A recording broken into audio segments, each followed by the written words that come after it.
അപ്പോൾ നമ്മളുടെ ഈ +1 എക്സാം റിസൾട്ട് വന്ന സമയത്ത് ഏറ്റവും വലിയ വിജയം, അതായത് 98% മാർക്ക് വാങ്ങിച്ച നമ്മുടെ മുമ്പിൽ കണ്ണൂരിൽ നിന്നും അർജുനും അർജുൻ്റെ അമ്മയാണുള്ളത്.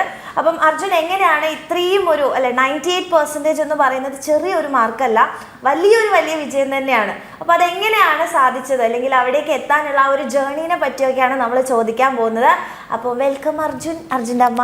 ഓക്കെ, ഒന്നുമില്ല, ആദ്യം ചോദിക്കാനുള്ളത്, ഈ ഒരു 98% എന്ന് പറയുന്നത് എല്ലാവർക്കും കിട്ടുന്ന ഒരു മാർക്കല്ല അല്ലെ, വലിയൊരു വിജയം തന്നെയാണ്, സന്തോഷിക്കാനുള്ളൊരു കാര്യം തന്നെയാണ്. അപ്പോൾ ആദ്യം റിസൾട്ട് നോക്കിയത് ആരാണ്? റിസൾട്ട് നോക്കിയപ്പോൾ റിയാക്ഷനാണ് എനിക്ക് അറിയേണ്ടത്. ആദ്യം റിസൾട്ട് നോക്കിയത് ഞാനായിരുന്നു. ഓക്കെ, അത് ഒരു ഉച്ചയായപ്പോഴാണ് ഞാൻ അറിയുന്നത് റിസൾട്ട് വരുമെന്ന്. പെട്ടെന്നാണ് വന്നത്. പെട്ടെന്ന് കൂട്ടുകാർ വിളിച്ചു പറയായിരുന്നു. ഞാൻ തന്നെയാണ് നോക്കിയത് 4 മണിയൊക്കെ ആയപ്പോൾ. എന്നിട്ട് നോക്കിയപ്പോൾ ഞാൻ ഇംഗ്ലീഷിൽ ഇത്രയും മാർക്ക് കിട്ടുമെന്ന് പ്രതീക്ഷയില്ലായിരുന്നു. പിന്നെ മാത്സ് ഇച്ചിരി കൂടെ ടഫായിരുന്നു. അപ്പോൾ എനിക്ക് മാത്സിന് പേടിയുണ്ടായിരുന്നു, ബാക്കി എല്ലാ വിഷയത്തിനും കോൺഫിഡൻസ് ഉണ്ടായിരുന്നു. അപ്പം റിസൾട്ട് നോക്കുന്ന സമയത്ത് അമ്മയും അച്ഛനൊക്കെ അടുത്തുണ്ടായിരുന്നു? ഇല്ല, അമ്മ ജോലിക്ക് പോകും. ആണോ? ഓക്കെ, അപ്പം വിളിച്ചു പറയാണ് ചെയ്തത് അമ്മേനെ. അപ്പം അമ്മയ്ക്ക് എന്തായിരുന്നു റിയാക്ഷൻ? എക്സ്പെക്ട് ചെയ്തിട്ടുണ്ടായിരുന്നോ?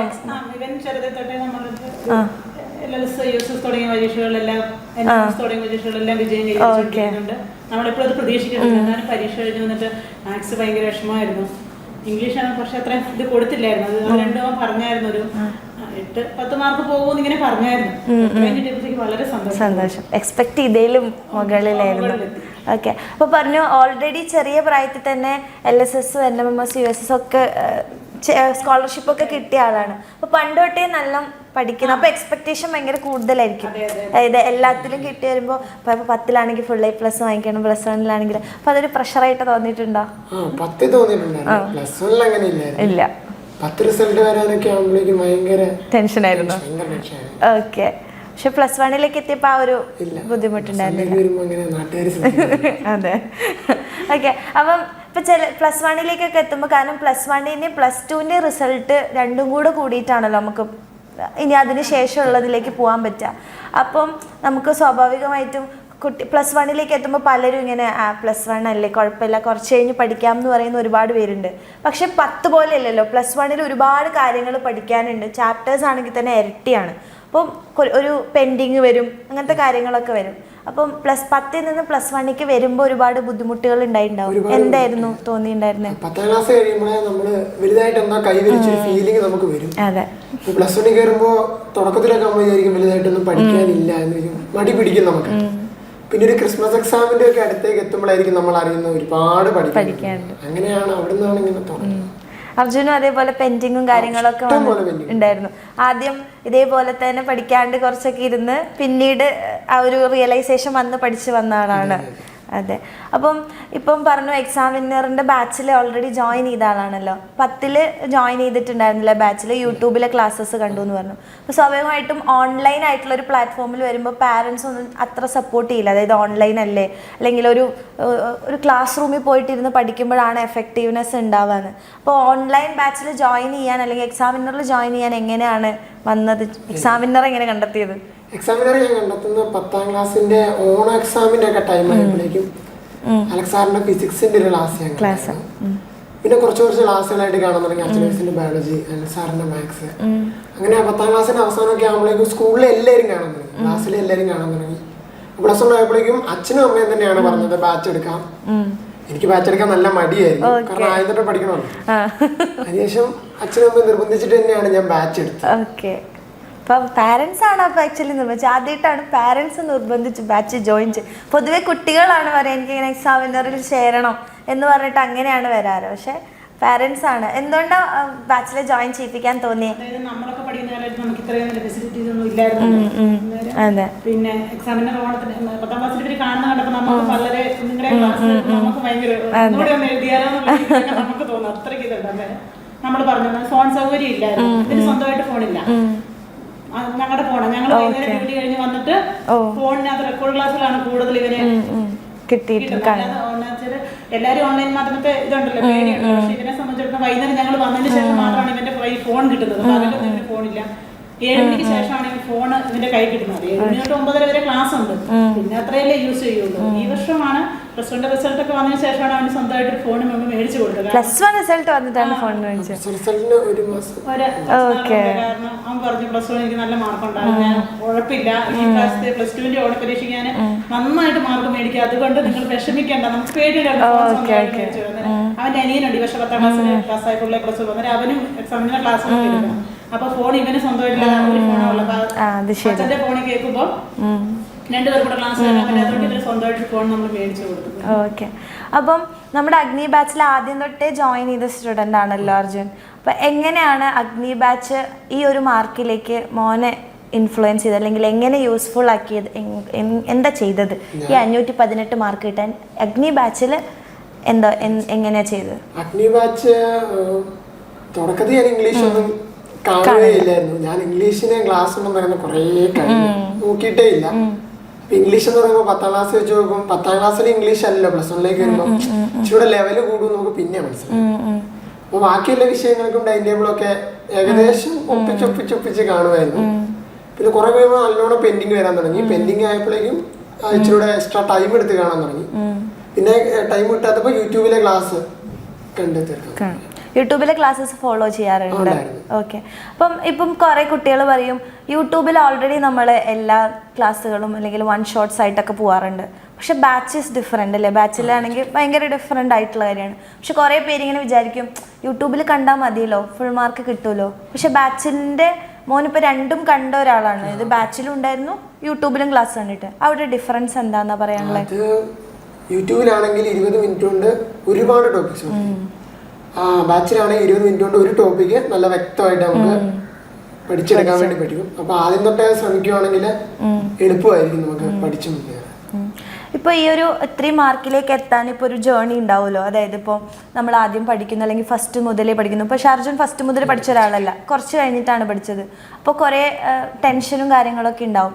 അപ്പം ഇപ്പോൾ കുറേ കുട്ടികൾക്ക് ആഗ്രഹം ഉണ്ടാവും അതേപോലത്തെ. ഇപ്പോൾ അർജുനെ പോലത്തെ കുട്ടികളാണ് ഏറ്റവും കൂടുതൽ ഉണ്ടാവുക. ആദ്യം കുറച്ച് പഠിക്കില്ല, പിന്നീട് പഠിക്കാനുള്ള ആ ഒരു റിയലൈസേഷൻ വന്ന് പഠിച്ച്.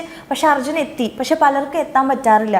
ചിലപ്പോൾ അങ്ങനെ ഉഴപ്പി പോകും. ചിലപ്പോൾ 10ാം ക്ലാസ്സിൽ ഫുൾ മാർക്ക് വാങ്ങിച്ചിട്ടുണ്ടാവും, ഫുൾ A+ ഒക്കെ ആയിരിക്കും. പക്ഷെ +1ലേക്ക് വരുമ്പോൾ എന്തൊക്കെയോ കാരണങ്ങൾ കൊണ്ട് ബാക്കോട്ടേക്ക് ആയി പോകാറുണ്ട്. അപ്പോൾ അവരോട് ആക്ച്വലി അർജുൻ ആ ഒരു രീതിയിൽ അല്ലെങ്കിൽ അവരുടെ ഒരു എക്സാമ്പിൾ ആയിട്ട് വന്ന ആളാണ്, അതിൽ സക്സസ്സിലെത്തിയ ആളാണ്. അപ്പോൾ അവരോട് എന്താ പറയാനുള്ളത്? അതായത് എങ്ങനെ പഠിച്ചാലാണ് എത്താൻ പറ്റുക?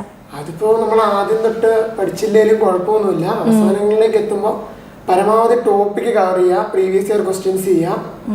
പ്രീവിയസ് ഇയർ ക്വസ്റ്റ്യൻസ് തന്നെയാണ് മെയിൻ ആയിട്ട് ചെയ്യേണ്ടത്. പിന്നെ നോട്ട്സ് വായിക്കുക, ഇതൊക്കെ ചെയ്താൽ. ഇപ്പം നമ്മളുടെ ബാച്ചിൽ ക്ലാസ്സസ് ലേണിംഗ് വീഡിയോസ് ഉണ്ട്, അതിൻ്റെ പുറമെ പ്രീവിയസ് ഇയർ ക്വസ്റ്റ്യൻസ് ഉണ്ട്. പിന്നെ അവസാനമാകുമ്പോൾ നമ്മൾ റിവിഷൻ ബാച്ച് ഉണ്ടാവും. റിവിഷൻ ബാച്ച് ഉപയോഗിച്ചിട്ടുണ്ടായിരുന്നോ? ഇല്ല, ഫുള്ളി ലേണിംഗ് വീഡിയോസ് ആണ്. പിന്നെ യൂട്യൂബിൽ ഇടൂലായിരുന്നു, ഷോർട്ട് വീഡിയോസ് അതെല്ലാം കണ്ടിരുന്നു. ഇപ്പം ഓരോ വർഷം കഴിയും തോറും ഇപ്പോൾ പ്രീവിയസ് ഇയർ ക്വസ്റ്റ്യൻസും ഇപ്പം പറഞ്ഞില്ലേ, പ്രീവിയസ് ഇയർ ക്വസ്റ്റ്യൻ ആണ് കൂടുതൽ. പക്ഷേ ഇപ്രാവശ്യം കുറച്ച് മാറ്റം വന്നിട്ടുണ്ടായിരുന്നു അല്ലേ? മാത്സിന് അല്ലെ, ഇപ്പം ഇംഗ്ലീഷിനാണെങ്കിൽ പോലും നമ്മൾ ലാംഗ്വേജ് ആണെന്ന് വിചാരിച്ച് നമ്മളിങ്ങനെ അവസാനം പഠിച്ചാൽ കിട്ടും എന്ന് പറഞ്ഞിട്ട്, പക്ഷേ ഇംഗ്ലീഷിലാണ് പല കുട്ടികൾക്ക് ഈ പ്രാവശ്യം മാർക്ക് പോയിട്ടുണ്ടായിരുന്നു.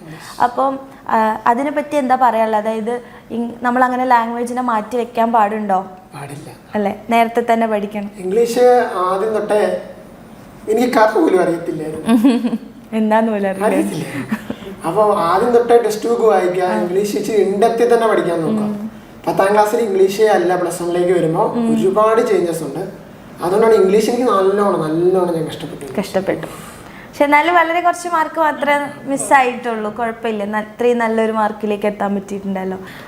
ഇപ്പം ഇത്രയും മാർക്ക് വാങ്ങിച്ചു. അപ്പം ഇനി +2 ഓൾറെഡി ഒരു ഹൈ എക്സ്പെക്റ്റേഷൻ, ഫുൾ മാർക്കിലേക്ക് എത്തണം. പക്ഷെ അത് ടെൻഷൻ അടിക്കേണ്ട ആവശ്യമൊന്നുമില്ല, കിട്ടുന്ന ഒരു കാര്യം തന്നെയുള്ളൂ നമുക്ക് പഠിച്ച. ഇപ്പം അർജുന് മനസ്സിലായി അതായത് എങ്ങനെയാണ് ക്രാക്ക് ചെയ്യേണ്ടതെന്നുള്ളത്. അപ്പോൾ കഴിഞ്ഞ പ്രാവശ്യം നടന്ന അല്ലെങ്കിൽ ചെയ്തിട്ടുള്ള ചില മിസ്റ്റേക്സ് ഈ കൊല്ലം ഞാൻ ചെയ്യില്ല എന്ന് തോന്നില്ലേ? അതെന്തല്ലേ? ഒന്നാമത്തെ കേസ് ഇംഗ്ലീഷ്. ആദ്യം തന്നെ ഇംഗ്ലീഷ് തുടങ്ങും. പിന്നെ ഞാൻ +1 എനിക്ക് ഫിസിക്സ് അറിയായിരുന്നു അവസാനത്തേക്ക് വെച്ചാൽ. ഫിസിക്സ് ആദ്യം തൊട്ടേ നല്ല ഡെപ്തി പഠിച്ചായിരുന്നു. അതുകൊണ്ട് എനിക്ക് ഫിസിക്സ് എക്സാം ഭയങ്കര എളുപ്പമായിരുന്നു. അപ്പോൾ ബാക്കിയെല്ലാം ഇച്ചിരി മടിയായിരുന്നു. ഫിസിക്സ് മാത്രം ഞാൻ പെൻഡിങ് വെക്കാറില്ലായിരുന്നു. പെൻഡിങ് വെച്ചാൽ കയ്യിൽ നിന്ന് പോകുന്നത് എനിക്കറിയായിരുന്നു. അപ്പോൾ ഈ പ്രാവശ്യം ആദ്യം തൊട്ടേ നോക്കണമെന്നാണ് എൻ്റെ ആഗ്രഹം. ഇംഗ്ലീഷാണ് എൻ്റെ മെയിനായിട്ട് ഞാൻ നോക്കുന്നത്. ഇംഗ്ലീഷ് വെച്ചാണ് ഞാൻ ഇപ്രാവശ്യം തുടങ്ങാൻ പോകുന്നത്. അപ്പോൾ ഫിസിക്സ് കാരണം മോൻ എക്സ്പെക്ട് ചെയ്തിരുന്നു, അതായത് ഫിസിക്സ് ഞാൻ പെൻഡിങ് വെച്ച് കഴിഞ്ഞാൽ എനിക്ക് പണി കിട്ടാനുള്ള ഒരു ചാൻസ് ഉണ്ടെന്ന് തോന്നിയായിരുന്നു. പ്രത്യേകിച്ച് കുറേ കുട്ടികൾക്ക് ഭയങ്കര ടഫുള്ള ഒരു സബ്ജക്റ്റാണ് ഫിസിക്സ്. കാരണം ഒരുപാട് ഡെറിവേഷൻസ് ഉണ്ട്, അതൊക്കെ എപ്പോഴും ചോദിക്കും, ന്യൂമറിക്കൽസ് ചെയ്യാനുണ്ട്. അപ്പം മോൻ എങ്ങനെയാണ് ഫിസിക്സിനെ പറഞ്ഞു? എനിക്ക് വളരെ ഈസി ആയിരുന്നു ഫിസിക്സ് എക്സാം. അപ്പോൾ എങ്ങനെയാണ് ആ ഒരു ഡെറിവേഷൻസും അല്ലെങ്കിൽ ന്യൂമറിക്കൽസ് ഒക്കെ ചെയ്യാൻ എങ്ങനെയാണ് ആ ഒരു ഫിസിക്സ് ഇത്ര ഈസി ആവുള്ള കാരണം? അത് ഞാൻ ഡെറിവേഷൻസ് കുറേ തവണ ചെയ്ത് നോക്കുമായിരുന്നു. ഡെറിവേഷൻസ് ഒരു 2 തവണയൊക്കെ ചെയ്ത് കഴിഞ്ഞാൽ നമുക്ക് കിട്ടിക്കഴിഞ്ഞാൽ പിന്നെ ചെയ്യാൻ നല്ല രസമാണ്. ഡെറിവേഷൻസിൽ തന്നെ ഒരുപാട് മാർക്കും വരും. പിന്നെ ഫിസിക്സ് ആയതൊട്ട് ടോപ്പിക് മനസ്സിലാക്കി പഠിച്ചില്ലേ, കാണാൻ പഠിക്കാൻ ഒന്നും കിട്ടൂല. അതുകൊണ്ടാണ് ഞാൻ ഫിസിക്സ് ആയത്. അല്ലാതെ ഇനി നമ്മുടെ സീനിയേഴ്സും പറയുമല്ലോ ഫിസിക്സ് ടഫാണ്, ഫിസിക്സ് ടഫാണ്. അങ്ങനെ ഒരു ഇതുള്ളതുകൊണ്ടാണ് ഞാൻ ഫിസിക്സ് ആയതൊട്ടേ പഠിക്കാൻ ശ്രമിച്ചത്. അപ്പൊ ടഫാണ് എന്നുള്ളത് കൊണ്ട് കൂടുതൽ എഫേർട്ട് അതിനിട്ടത് കൊണ്ട്. പക്ഷെ ശരിക്കും എല്ലാ സബ്ജക്റ്റിലും ഇംഗ്ലീഷിനും പറ്റിപ്പോയത് അത് ഈസി ആണെന്ന് വിചാരിച്ച് നമ്മൾ വിട്ടു. അപ്പം പ്രശ്നം. അപ്പം എല്ലാത്തിനും ഒരു ടഫ്നെസ്സോട് കൂടെ നമ്മൾ കൂടുതലായിട്ട് പഠിക്കുകയാണെങ്കിൽ നല്ലതായിരിക്കും. ഇനിയിപ്പോൾ അർജുനൊരു ആഗ്രഹം ഉണ്ടാവുമല്ലോ, അതായത് ഇപ്പം നല്ല മാർക്കാണ് +2 അതേപോലെ നല്ല മാർക്ക് ഉണ്ടാവും. അപ്പം അത് കഴിഞ്ഞ് കഴിഞ്ഞാൽ ഒരു വിഷൻ ഉണ്ടാവില്ല, എനിക്ക് ഇന്നൊരു ഫീൽഡിലേക്ക് പോകണം, അങ്ങനെ ഒരു ഡ്രീമായിട്ട് എന്താ ഉള്ളത്? ഫിസിക്സ് എടുക്കണമെന്ന് തന്നെയാണ് എനിക്ക് ആഗ്രഹം. ഫിസിക്സ് ആണ് ഒരു ഗ്രാജുവേഷൻ എടുക്കണം എന്നാണ് ആഗ്രഹം. പിന്നെ എനിക്കൊന്ന് UPSC എഴുതി നോക്കണം, ട്രൈ ചെയ്യണം, സിവിൽ സർവീസ് നോക്കണമെന്നുണ്ട്. ഓക്കെ. അപ്പം ഇപ്പോൾ നമ്മളുടെ ഈ ഒരു ജേർണിയിൽ അല്ലെങ്കിൽ ഇത്രയും ഒരു സക്സസ്സിലേക്ക് എത്തണമെങ്കിൽ നമ്മുടെ ഫാമിലി എന്ന് പറയുന്നത് വളരെ ഇമ്പോർട്ടൻ്റ് ആയിട്ടുള്ള കാര്യമാണ്. ഇപ്പോൾ നമ്മൾ ഇപ്പോൾ വീട്ടിൽ പഠിക്കുന്ന അറ്റ്മോസ്ഫിയർ ആണെങ്കിലും നമുക്ക് എന്ത് കാര്യത്തിനും ഇപ്പം പല സമയങ്ങളിലും പഠിക്കുമ്പോൾ നമുക്ക് ഡൗൺ ആയി പോകും, അല്ലെങ്കിൽ കിട്ടുന്നില്ല, ഇത്രയും പെൻഡിങ് വരുമ്പോഴും നമുക്കൊരു ടെൻഷൻ വരുന്ന സമയമൊക്കെ ഉണ്ട്. അപ്പം അതിൽ ഒക്കെ ഫാമിലി അല്ലെങ്കിൽ അച്ഛനും അമ്മയും എത്രത്തോളം സപ്പോർട്ട് ചെയ്തിട്ടുണ്ട്? ഫാമിലി എന്നെ നല്ലോണം സപ്പോർട്ട് ചെയ്തിട്ടുണ്ട്. യഥാർത്ഥത്തിൽ ഇവര് എന്നെ വഴക്ക് പറയുമ്പോഴാണ് എനിക്ക് ഏറ്റവും കൂടുതൽ സപ്പോർട്ട് തോന്നാറ്. 2 ചീത്ത വിളിക്കുമ്പോഴാണ്, അമ്മ 2 ചീത്ത വിളിക്കുമ്പോഴാണ് എനിക്ക് ശരിക്കും ആ വാശയിലിരുന്ന് ഞാൻ പഠിക്കുന്നത്. പിന്നെ കുറെ കാര്യം പെൻഡിങ് ഒന്നും ഞാൻ അറിയിച്ചിട്ടില്ല. ഇപ്പോഴാണ് അറിയുന്നത്. ഞാൻ പഠിക്കുന്നില്ല പറഞ്ഞാലും ഇവനത്ര പഠിക്കുന്നുണ്ടെങ്കിലും നമുക്ക് പിന്നെ ഞാൻ ഒത്തിരി വഴക്ക് ഇതാകുന്ന കൂടുതലാണ്. പഠിക്കാതിരിക്കുന്നു, പഠിച്ചില്ല പറഞ്ഞ് വഴക്ക് പറയുന്ന കൂടുതലാണ്. പരീക്ഷയൊക്കെ ആയിരിക്കുമ്പോൾ നമ്മളധികം പഠിക്കുമല്ലോ നമ്മൾ ചെയ്യാതിരിക്കുമ്പോൾ പറയും അമ്മ 2 വഴക്ക് പറയാം, എന്നാലും എനിക്ക് ഇച്ചിരി കൂടി ഇൻസ്പിറേഷൻ കിട്ടുമല്ലോ എന്ന് പറയുന്നത്. ഓക്കെ. അപ്പോൾ ഇപ്പോൾ +1 ഇപ്പം ഇംഗ്ലീഷ് എക്സാം എഴുതിയപ്പോഴാണ് മോന് ടഫായിട്ട് ഫീൽ ചെയ്തത് അല്ലേ? പക്ഷെ അതിനു മുമ്പ് നമ്മൾ +1 എത്തുമ്പോൾ നമുക്ക് ചില സബ്ജക്ട്സ് ഒത്തിരി ടഫായിട്ട് തോന്നാറുണ്ട്, അല്ലെങ്കിൽ അയ്യോ ഇതാ എനിക്ക് വില്ലനാവാൻ ചാൻസ് ഉണ്ട്, അങ്ങനെ ഇഷ്ടപ്പെടാത്തൊരു സബ്ജക്ട്, ഈ സബ്ജക്ട് +1 ഇല്ലായിരുന്നെങ്കിൽ എന്ന് തോന്നിയ സബ്ജക്ട് ഏതാ?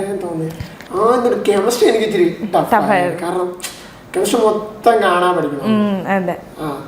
പിന്നെ ബയോളജി എനിക്ക് ഇഷ്ടപ്പെട്ട സബ്ജക്റ്റ് ആയിരുന്നു. ബയോളജി ഒരുപാട് ഉള്ളത് കൊണ്ട് കുഴപ്പമൊന്നുമില്ലായിരുന്നു. പക്ഷെ കെമിസ്ട്രി എനിക്ക് ഇച്ചിരി ടഫായിരുന്നു. ഇപ്പോൾ ഏറ്റവും ഇഷ്ടപ്പെട്ട സബ്ജക്റ്റ് ഏതാണെന്ന് ചോദിക്കേണ്ട ആവശ്യം ഉണ്ടാവില്ല, ഫിസിക്സ് ആവാനാണ് ചാൻസ് അല്ലേ? ഫിസിക്സ് ആണ് ഏറ്റവും ഇഷ്ടം. ഇപ്പം നമ്മുടെ സാധാരണ സ്കൂളിൽ അല്ലെങ്കിൽ സാധാ ടീച്ചേഴ്സിൻ്റെ പോലെ അല്ലല്ലോ ഇവിടുത്തെ ടീച്ചേഴ്സിൻ്റെ ക്ലാസ്സസ് വരുന്നത്. അപ്പോൾ എക്സാമിൻ്റെ ഒരു പ്രത്യേകതയായിട്ട് മോൻ എന്താ തോന്നിയത്? എനർജി തന്നെയാണ്. എല്ലാവരും ഇതാ എനർജി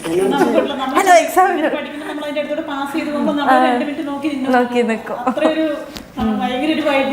കുറെ അമ്മമാരാണെങ്കിലും പറയാനുണ്ട്, അടുക്കളയിൽ നിന്ന് ഞങ്ങൾ വരെ അല്ലെങ്കിൽ നമ്മളിത് കേൾക്കുമ്പോ ഞങ്ങൾ വരെ പഠിച്ചു പോകുന്നുണ്ട് ഈ സാധനം, പിന്നെന്താ നിങ്ങൾക്ക് മനസ്സിലാവാത്തെന്ന് ചോദിക്കുന്നു പറഞ്ഞു കേട്ടിട്ടുണ്ട്.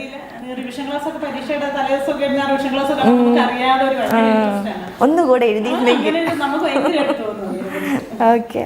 അപ്പം ഇനിയിപ്പോൾ +1 വരുന്ന കുട്ടികൾ, അതായത് 10th +1 വരുമ്പോൾ അവരെടുത്ത് എന്താ പറയാനുള്ളത്? അതായത് ഈ ഒരു നല്ലൊരു സ്കോർ, പലരും വിചാരിക്കും ഞാൻ ഒരു ബ്രില്യൻ്റ് ആയിട്ടുള്ള ആളല്ല അല്ലെങ്കിൽ ആവറേജ് ആയിട്ടുള്ള സ്റ്റുഡൻ്റ് ആണ്, ഇതൊക്കെ പഠിപ്പികൾക്ക് മാത്രമാണ് ഇതൊക്കെ സ്കോർ ചെയ്യാൻ പറ്റുള്ളൂ, അങ്ങനെയൊക്കെ വിചാരിച്ച് ഡൗൺ ആയി പോകുന്ന കുറേ കുട്ടികളുണ്ട്. പറ്റണില്ല എന്നൊക്കെ ആദ്യമേ ചിലപ്പോൾ ഇത്രയും കാര്യം ഞാൻ പഠിക്കണ്ടേന്നൊക്കെ പറഞ്ഞ് അപ്പോഴേ വിട്ടുകൊടുക്കുന്ന ആൾക്കാരുണ്ട്. അപ്പോൾ ആ കുട്ടികളോട് അതായത് അർജുൻ എന്താ പറയാനുള്ളത്? എനിക്ക് പറയാനുള്ള, അങ്ങനെ പഠിപ്പികൾക്ക് മാത്രമല്ല, ആദ്യം തൊട്ട് നോക്കുവാണെങ്കിൽ എൻ്റെ സ്കൂളിൽ തന്നെ ഒരുപാട് കുട്ടികൾ നല്ല മാർക്ക് സ്കോർ ചെയ്തിട്ടുണ്ട്. ഒന്നും പറ്റില്ല എന്ന് വിചാരിക്കുന്നതിനൊന്നും കാര്യമില്ല. പ്രോപ്പറായിട്ട് ക്ലാസ് ഉണ്ട്, പഠിച്ചെടുക്കാൻ പറ്റാവുന്നതേ ഉള്ളൂ. നല്ലോണം എഫോർട്ട് ഇടണമെന്ന് മാത്രം. ഇനിയിപ്പോൾ പ്രോപ്പറായിട്ട് പഠിക്കാൻ പറ്റിയിട്ടില്ലെങ്കിലും നമുക്ക് അല്ലേ ആ റിയലൈസേഷൻ വന്നപ്പോൾ തൊട്ട് നമ്മൾ എന്ത് ചെയ്യാം, നല്ലോണം വർക്ക് ചെയ്ത് കഴിഞ്ഞാൽ നമുക്ക് നല്ല പോലെ കിട്ടും. അല്ലേ? അപ്പോൾ ഏറ്റവും നന്നായി സംസാരിച്ചു, അടിപൊളിയായിട്ട് സംസാരിച്ചു. ഞാൻ ആദ്യം അർജുനെ കണ്ടപ്പോൾ വിചാരിച്ച അർജുൻ പ്രത്യേകിച്ച് അങ്ങനെ സംസാരിക്കണമുണ്ടാവില്ല, പക്ഷെ നന്നായിട്ട് സംസാരിച്ചു, അടിപൊളിയാണ്. അപ്പോൾ നല്ലൊരു ഫിസിക്സിൽ ഏറ്റവും നല്ലൊരു ഉയരത്തിലുള്ള PhD ഒക്കെ എടുത്ത് വലിയ ഒരു സയൻറ്റിസ്റ്റൊക്കെ തന്നെ ആവട്ടെ എന്ന് ഞാൻ ഓൾ ദി വെരി ബെസ്റ്റ്. അടിപൊളിയായിട്ട് പഠിക്കുക. പിന്നെന്താ ഇപ്പോൾ ഉയര ബാച്ചിൽ ഓൾറെഡി ജോയിൻ ചെയ്തു. അപ്പോൾ അതിലും ഇനി ഈ ഒരു പോയ മാർക്ക് നമ്മൾ അവിടെ ഫുള്ളാക്കാം, അതിന് വേണ്ടി ട്രൈ ചെയ്യാം. Okay, thank you so much.